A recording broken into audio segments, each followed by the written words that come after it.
Ya, misal Presiden Jokowi menegaskan dirinya siap menjadi jembatan bagi parpol-parpol lain. Pernyataan itu disampaikan Presiden Jokowi pasca pertemuan dengan Surya Paloh. Ini baru awal-awal. Nanti kalau sudah final, nanti kami sampaikan. Tapi itu sebetulnya saya itu hanya menjadi jembatan. Yang paling penting kan nanti partai-partai. Jembatan untuk semuanya. Saya ingin menjadi jembatan untuk semuanya. Karena urusan apa itu urusan politik itu urusan partai-partai.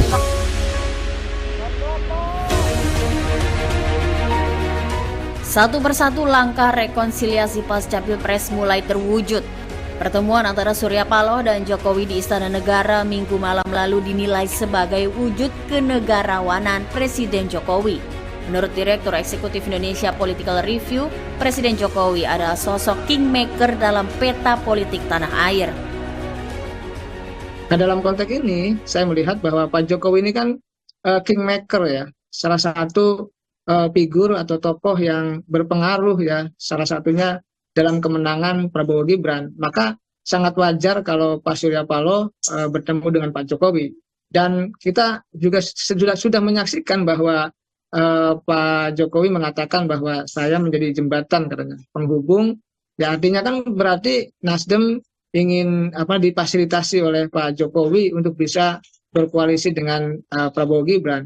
Saya sih melihat sesuatu yang positif saja, sesuatu yang bagus saja ya ketika elit parpol, petinggi parpol, tokoh-tokoh bangsa bertemu membangun kebersamaan, membangun persatuan pasca Pilpres. Karena bagaimanapun jangan sampai Pilpres ini berujung pada keributan, berujung pada kerusuhan, berujung pada konflik. Maka dengan pertemuan-pertemuan seperti Pak Surya Paloh dengan Pak Jokowi adalah paling tidak membangun suasana adem, damai, bersilaturahmi, dan tadi menjajaki segala kemungkinan soal koalisi yang akan dibangun oleh Nasdem dengan Prabowo Gibran.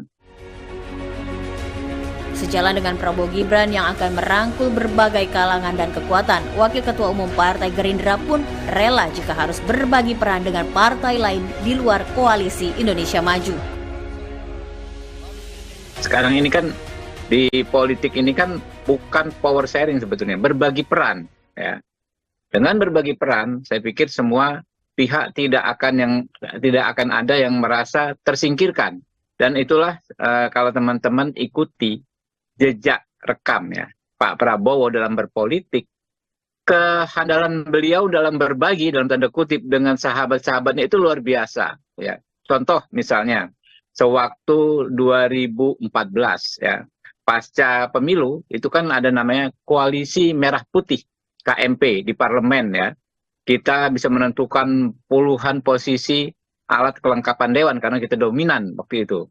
Pak Prabowo ya dengan besar hati memberikan posisi-posisi yang terbaik bukan ke partainya seperti ketua MPR yang seharusnya waktu itu ke Pak Ahmad Muzani tapi ke Pak Zulkifli Hasan ya, ketua-ketua komisi dan lain sebagainya. Jadi nggak akan ada isu ya Pak Prabowo sulit berbagi. Meski TKN Prabowo Gibran telah membuka diri terhadap parpol lain, hingga saat ini belum ada komunikasi resmi terkait rekonsiliasi dari parpol Koalisi Perubahan maupun parpol pengusung Ganjar Mahfud. Dan bisa kami akan mengulas lebih dalam terkait dengan peran Jokowi sebagai jembatan antar parpol. Sudah bergabung bersama kami ada Hanta Yuda, Direktur Eksekutif Poltreking, ada juga Daniel Azhar Simanjuntak yang merupakan jubir Prabowo Subianto, dan juga Firman Jaya Dayali yang merupakan Wakil Deputi Hukum Ganjar Mahfud. Kami sudah berupaya misalnya untuk menghubungi jubir Timnas Amin, namun hingga saat ini belum dapat bergabung. Kita pertama mungkin ke Mas Hanta Yuda dulu kali ya. Oh, kita sapa dulu deh sore. Selamat sore Bapak-bapak semuanya. Oke, kita ke Mas Hanta Yuda dulu nih. Kita tahu bahwa Presiden kemarin sudah mengatakan bahwa Jokowi siap menjadi jembatan untuk parpol-parpol. Nah, apakah kemudian yang dimaksud ini adalah upaya rekonsiliasi yang sudah dimulai oleh Jokowi di sini?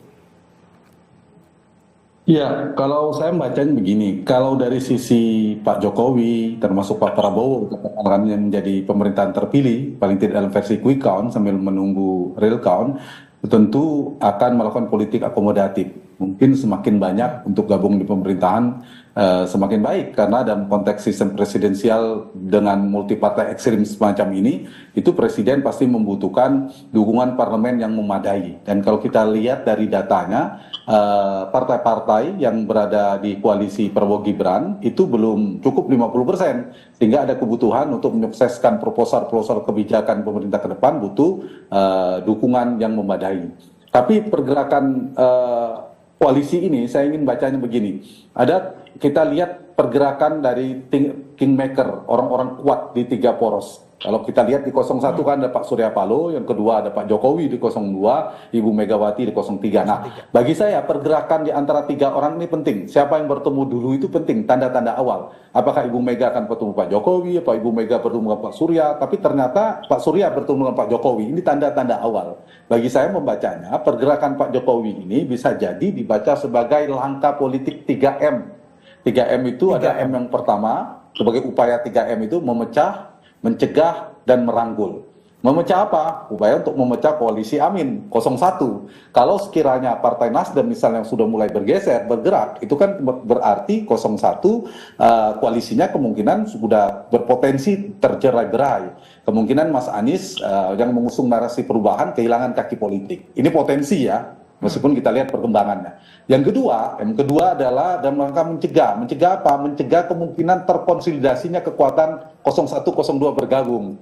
Jadi kekuatan oposisi yang terkonsolidasi, kalau tiba-tiba ada pertemuan Pak Surya dan Bu Mega, itu ada mengarah ke sana. Nah yang ketiga, ini jembatan dalam istilah Pak Jokowi adalah upaya untuk merangkul. Atau dalam istilah kalau kita melihat bisa jadi adalah tanda petik ya, menggoda atau merayu kemungkinan Partai Nasdem untuk bergabung ke dalam pemerintahan. Dan bagi saya, Partai Nasdem, PAN, PKB itu ada 2 partai. Saya sejak awal mengatakan ketika quick count, itu ada 2 partai yang paling mungkin akan kemungkinan bergabung diajak dalam pemerintahan dan prioritas pertama. Dan dari sisi mereka juga secara genetik politik, mereka mungkin akan berada dalam pemerintahan. Tentu dengan berbagai macam pertimbangannya. Termasuk PKS, saya tanya, saya ragu partai-partai itu kalau ternyata diajak dalam pemerintahan akan menolak. Kecuali PDI Perjuangan. Satu-satunya partai yang ada Ibu Mega, PDI Perjuangan saya yakin adalah partai yang akan paling kuat dan paling otonom, yang paling mungkin untuk menolak berada untuk di dalam dalam pemerintahan. Walaupun kalau belum tentu ya, arti dan konteks ini ya paling mungkin lebih otonom lah, paling tidak. Baik. Mas Hanta, kita tahu juga bahwa kepuasan publik kalau berdasarkan poll tracking ke Jokowi pada Februari lalu ini kan mencapai 79,3%.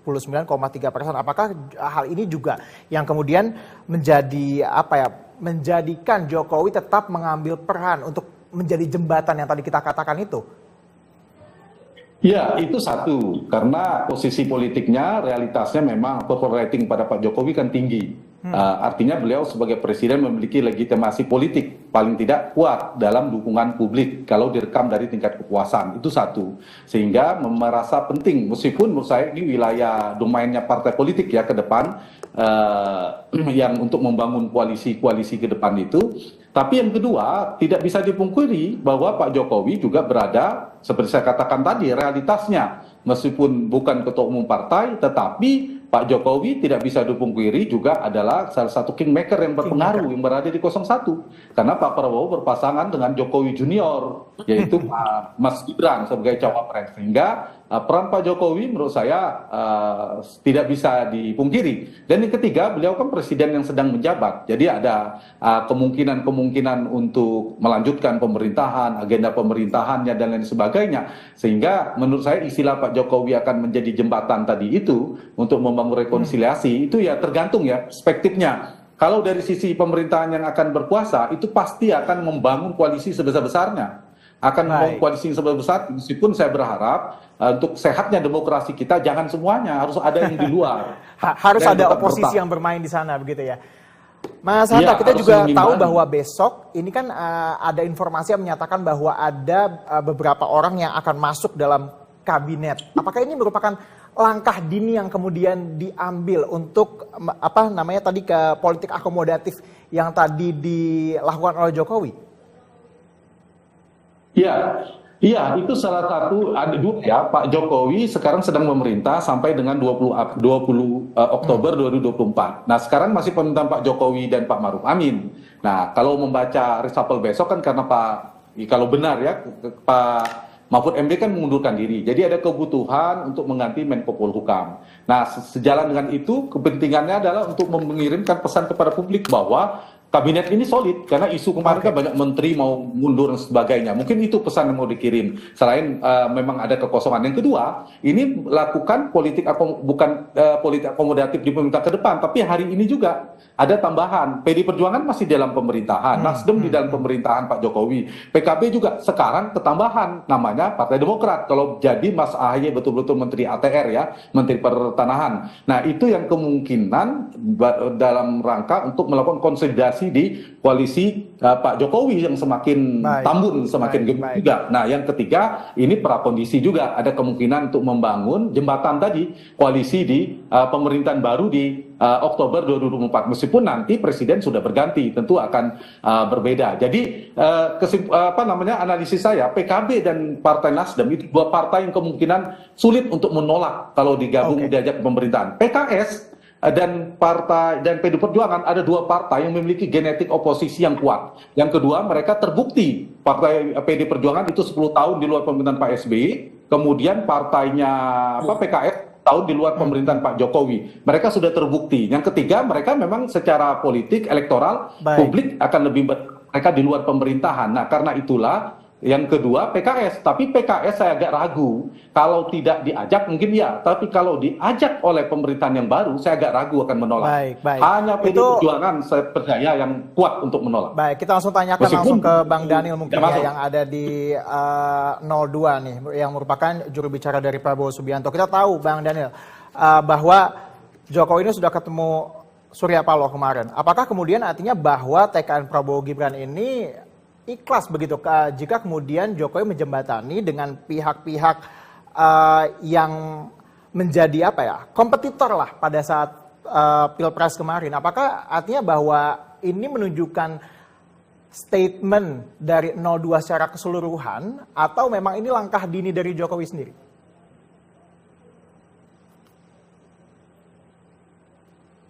Kita belum bisa mendengar suara Bang Daniel. Sorry nih. Oke, sudah ya? Siap, aman Bang. Sudah kedengaran ya? Aman. Oke. Sudah Pertama yang harus dipahami adalah Pak Prabowo sejak awal ketika maju sebagai calon presiden itu punya komitmen yang beliau sebut sebagai komitmen mempersatukan. Komitmen mempersatukan ini artinya Pak Prabowo paham betul mengurus dan mengelola Indonesia itu tidak bisa nafsi-nafsi sendiri-sendiri, tapi harus bersama-sama. Nah, atau kita sering sebutnya bergotong royong. Nah, Pak Prabowo sangat terbuka dengan kompromi semua kekuatan, semua kelompok. Jadi ya kita pahami ada momentum untuk bertanding, tapi juga ada momentum untuk bersanding. Dan tentu tetap dalam bingkai demokrasi Pancasila. Artinya apa? Pak Prabowo tentu menyambut baik upaya Pak Joko Widodo atau dalam hal ini Presiden menjembatani komunikasi semua kekuatan politik yang tadinya berkompetisi dalam rangka kerja-kerja pemerintahan yang lebih efektif, efisien, dan kuat di masa yang akan datang. Jadi Pak Prabowo pada prinsipnya akan sangat terbuka dengan semua kelompok, dengan semua partai yang tadinya itu adalah lawan tanding kami, gitu. Karena sejak awal Pak Prabowo komitmennya tadi mempersatukan. Jadi pertama tentu Pak Prabowo akan bicara dengan semua partai koalisi, termasuk tokoh-tokoh yang ada di dalam koalisi Indonesia Maju, kemudian tentu siapa yang berkenan dan bersedia kami ajak untuk bersama di pemerintahan 2024-2029 nanti pasti akan sangat terbuka. Jadi Pak Prabowo akan sangat terbuka kepada semua kelompok dan semua partai. diberikan tugas sebagai special envoy untuk menjadi jembatan ini sendiri oleh 02 atau memang masih butuh sosok Jokowi? Tadi saya sebutkan Pak Prabowo sangat terbuka dengan semua upaya yang mempersatukan. Jadi kan ini niat baik dari Presiden Jokowi untuk menjembatani semua komunikasi. Apalagi pada saat ini kan pimpinan politik puncak itu adalah Pak Joko Widodo. Dan tentu Pak Prabowo menghormati beliau dalam upaya-upaya menjembatani komunikasi. Dan prinsipnya adalah Pak Prabowo terbuka saja dengan semuanya. Baik, oke, kita tanyakan langsung ke Pak Firman Jaya yang merupakan masuk bagian dari TPN Ganjar Mahfud. Tadi Mas Hanta bilang bahwa sebenarnya kalau PDI sendiri ada DNA oposisi yang kuat begitu. Tapi juga di satu sisi juga Jokowi mengambil peran sebagai jembatan. Tapi kalau misalnya PDIP diajak untuk bergabung, apakah mau?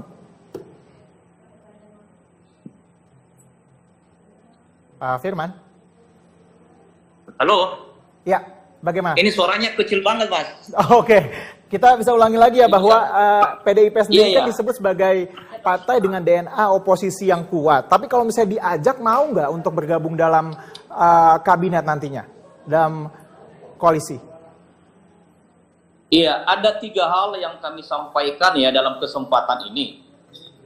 Pertama, tim pemenangan nasional Ganjar Mahfud tidak dalam posisi membahas apa yang disampaikan oleh Bapak Presiden Jokowi.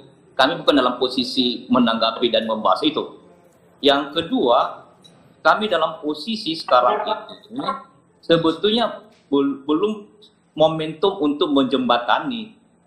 Jadi sesungguhnya jikalau ada inisiatif dari Presiden atau siapapun untuk menjembatani, maka menjadi tidak relevan.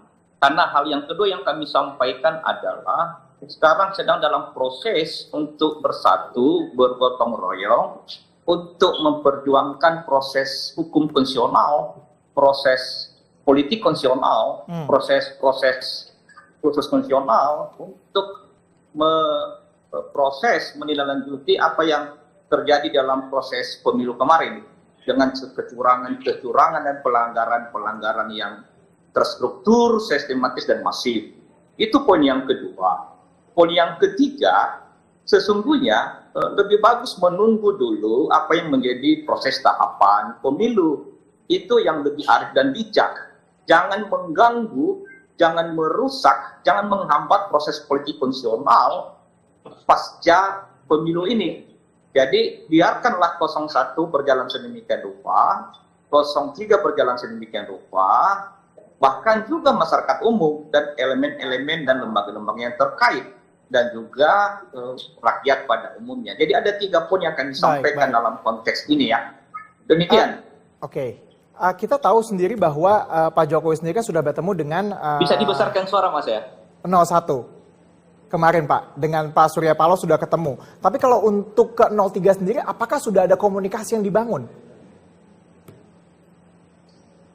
Iya, dalam bentuk-bentuk pertemuan informal sudah ada ya, terutama yang berkaitan dengan soal instrumen hukum, kedeputian hukum dan tim hukum. Walaupun masih belum dalam bentuk kerjasama strategis, makanya menjadi heran jikalau ada inisiatif dari berbagai pihak, termasuk dari Presiden untuk misalnya menjembatani, karena secara formal sebetulnya 01 dengan partai politik pengusung sampai sekarang masih belum keluar dari 01 yang kami tahu persis dan sedang di dalam rangka untuk memperjuangkan hak konstitusionalnya, terutama nanti di Mahkamah Konstitusi dan juga di kelembagaan-kelembagaan yang lain.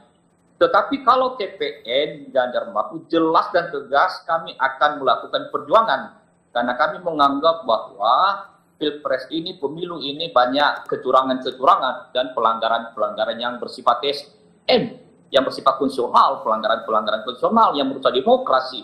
Kalau kita kaitkan dengan satu rangkaian panjang, mulai dari proses tahapan awal sampai pada tingkat saat pemungutan penghitungan suara, bahkan sampai pasca pemungutan penghitungan suara, ada sejumlah kejanggalan-kejanggalan yang serius. Kami dalam posisi akan memperjuangkan itu bersama rakyat.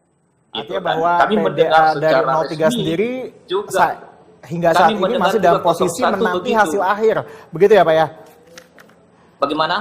Iya, 03 sendiri artinya masih dalam posisi hasil resmi dari KPU yang nanti diumumkan baru kita membicarakan mengenai ujungnya bagaimana nih, apakah masuk dalam koalisi atau tetap di oposisi begitu ya.